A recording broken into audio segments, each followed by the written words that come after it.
Le coaching du bonheur, c'est du coaching, donc un accompagnement court spécialisé dans le bonheur. J'accompagne des particuliers pour qu'ils arrivent à se voir d'une façon différente, s'aimer plus, avoir plus confiance en eux et donc percevoir la vie sous l'angle du bonheur. J'ai vu que ça fonctionnait chez les particuliers, donc je me suis dit pourquoi pas le faire en entreprise. J'ai créé ma propre méthode et je m'inspire du coaching orienté solution, de la communication non violente et aussi la psychologie positive. Mais j'ai aussi une philosophie de vie un peu différente puisque j'ai vécu en Asie, 2 ans en Inde et là-bas je me suis inspirée de leur façon de vivre.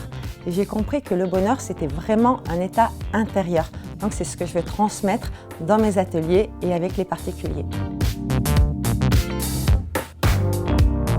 Les Français aujourd'hui ont vraiment besoin de trouver un sens à leur travail puisqu'on ne peut pas juste les motiver sur le salaire.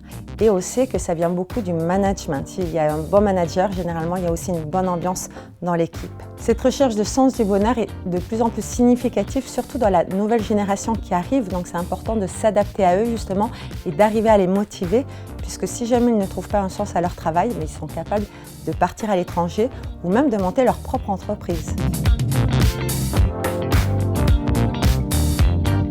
Les salariés heureux, c'est vraiment du gagnant-gagnant, puisque pour les salariés, évidemment, c'est beaucoup plus agréable d'arriver au travail et d'être épanoui.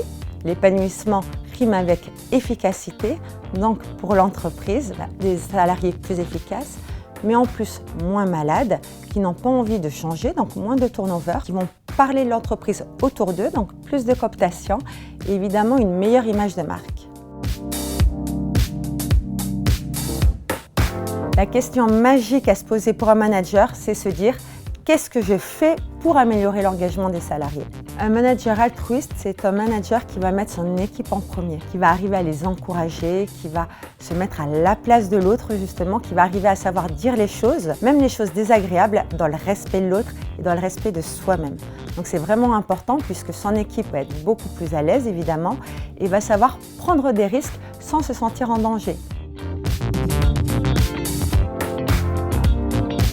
Les ateliers en entreprise que j'anime se basent sur 30% de théorie et 70% de pratique pour que chaque participant puisse vraiment implanter les informations. Je vais donner des clés sur l'intelligence émotionnelle, comment la développer et on va faire beaucoup de brainstorming, de jeux de rôle pour que chacun puisse vraiment implanter des informations. Chaque participant va partir avec au moins une nouvelle action à faire en se disant à partir d'aujourd'hui, qu'est-ce que je vais faire pour changer positivement puisque chacun est vraiment responsable de son propre bonheur.